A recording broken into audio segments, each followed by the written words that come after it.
Imagine this, a billionaire steps into a crowded school gymnasium, dressed in faded jeans and a simple white t-shirt, her hair pulled back in a messy ponytail.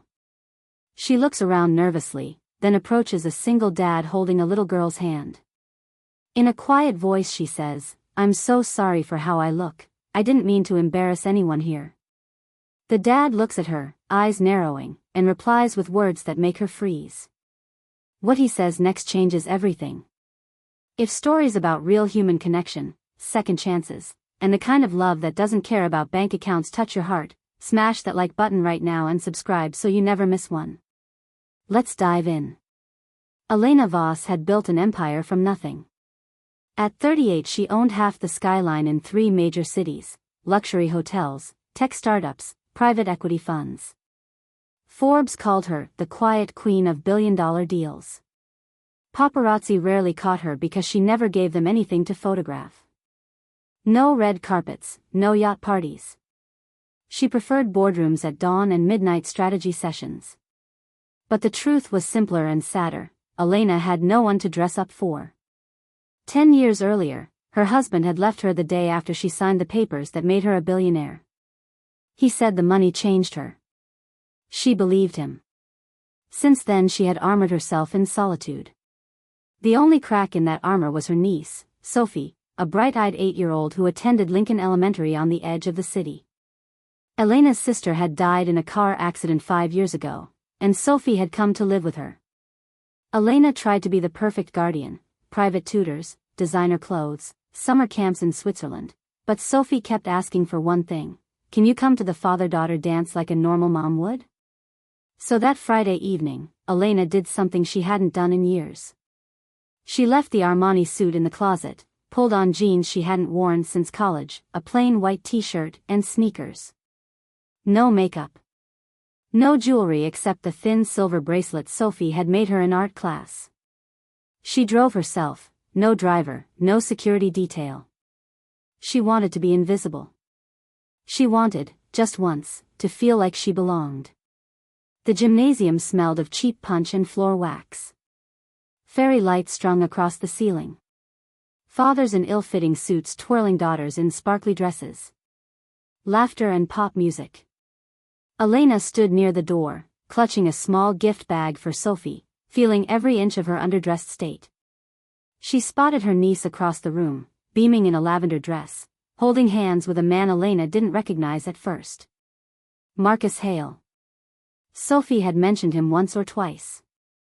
Lily's dad, she'd said. Lily was Sophie's best friend. Marcus was 39, a carpenter who restored old houses for a living. His wife, Claire, had died of cancer 3 years earlier, leaving him with Lily, now 7. He worked 60-hour weeks, drove a battered pickup truck, and still managed to show up for every school event with a smile that never quite reached his eyes. People said he was good people, but tired. Always tired.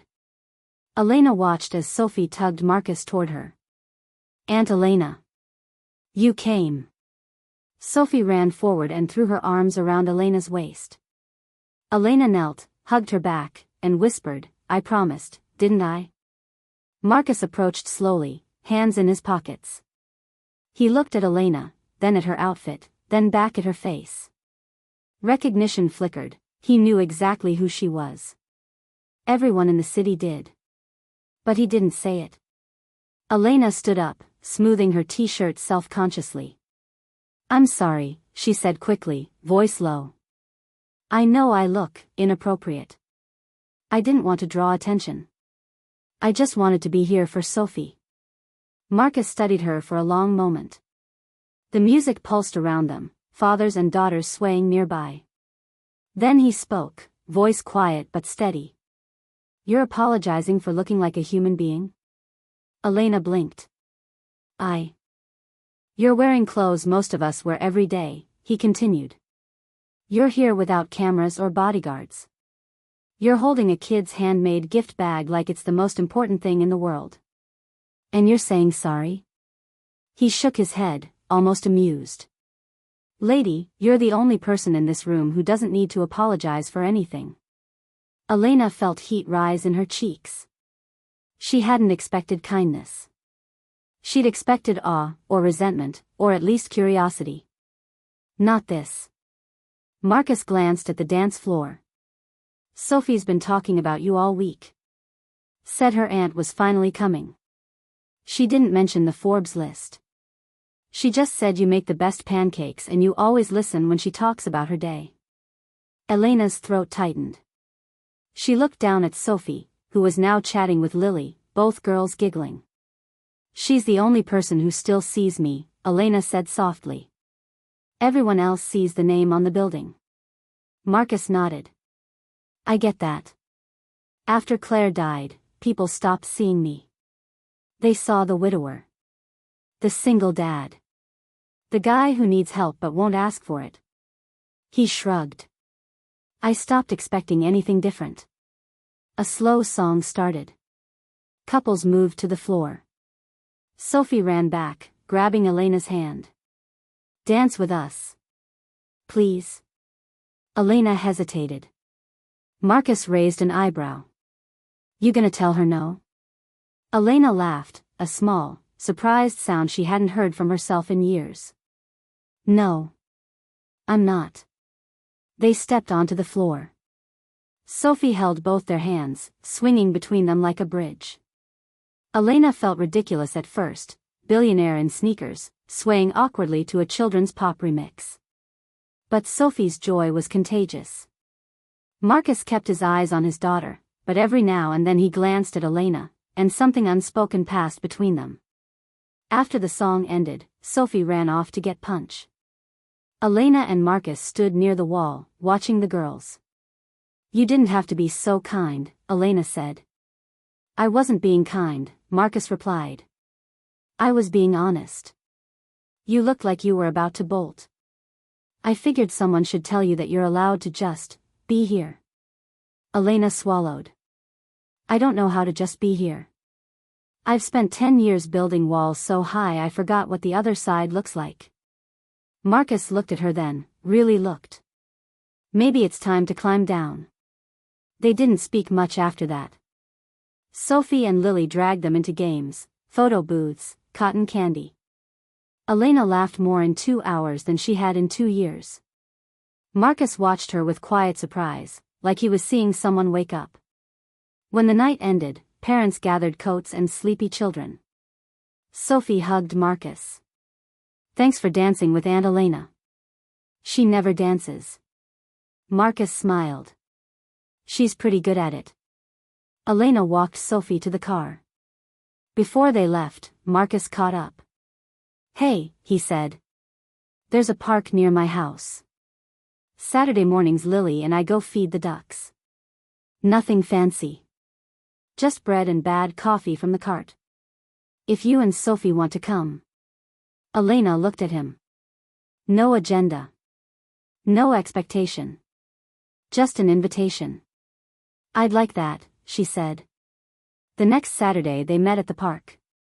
Sophie and Lily ran ahead, tossing bread crumbs. Elena and Marcus walked behind, hands in pockets. They talked. Really talked. She told him about her husband leaving the day the money arrived. How she'd convinced herself love and wealth couldn't coexist. How she'd spent years punishing herself for succeeding. He told her about Claire's last months. How he'd sold their house to pay medical bills and still come up short. How he'd learned to fix anything except the hole in his chest. How every night he read Lily the same bedtime story Claire used to read, just to hear her voice in his head. They sat on a bench while the girls played. The sun was warm. Ducks quacked. For the first time in forever, silence felt safe. You ever think about dating again? Elena asked. Marcus laughed dryly. Tried once. Woman asked if I needed financial help. I left before dessert. Elena winced. I've had men ask for investment tips over appetizers. They looked at each other. Guess we're both terrible at this, Marcus said. Guess so. Weeks turned into months. They didn't rush. Coffee meetups became dinners. Dinners became weekends at the park, the zoo, the farmer's market. Sophie and Lily became inseparable. Elena started wearing jeans more often. Marcus started smiling more often. But challenges came. One evening Elena had to fly to Singapore for an emergency board meeting. She called Marcus from the tarmac. "I hate this," she said. "Leaving them." "Leaving, you?" "You're not leaving us," he said. "You're doing your job. We'll be here when you get back." She came home 3 days later to find Marcus and the girls in her penthouse kitchen, making pancakes. Sophie had convinced him to use the fancy stove. Flour everywhere. Laughter. Elena stood in the doorway, watching them, and something inside her cracked open. She walked over, hugged Marcus from behind. "You're in my house," she whispered. "You left the door open," he teased. That night, after the girls were asleep, they sat on the balcony overlooking the city. "I'm scared," Elena admitted. "I've never let anyone this close." Marcus took her hand. "I'm scared too. But I'm more scared of missing this than I am of losing it." They kissed under the city lights, slow, careful, like two people learning to trust gravity again. A year later, Marcus proposed in the same park where they'd fed ducks. No ring from Tiffany's. Just a simple gold band he'd made himself, engraved with the date of the father-daughter dance. Elena said yes before he finished the sentence. The wedding was small, backyard, string lights, Sophie and Lily as flower girls. Elena wore a white sundress. Marcus wore jeans and a clean shirt. No press. No headlines. Just people who mattered. At the reception, Elena pulled Marcus aside. "I used to think money bought everything," she said. "Then I met you, and I realized the only thing it can't buy is this." Marcus kissed her forehead. "You didn't buy this. You earned it. By showing up. By staying." Years later, Sophie and Lily would tell their own children the story of how their parents met, how a billionaire apologized for wearing jeans, and a carpenter told her she didn't have to. And every Saturday morning, no matter how busy the world got, Elena and Marcus took the girls to the park. They fed the ducks. They drank bad coffee. They held hands. Because sometimes the most powerful thing a person can do is show up exactly as they are, and let someone love them anyway. If this story reminded you that real connection doesn't care about labels, wealth, or appearances, please give it a like, drop a comment with your favorite part, and subscribe for more stories that prove love is still the strongest force in the world. See you in the next one. Red Heart.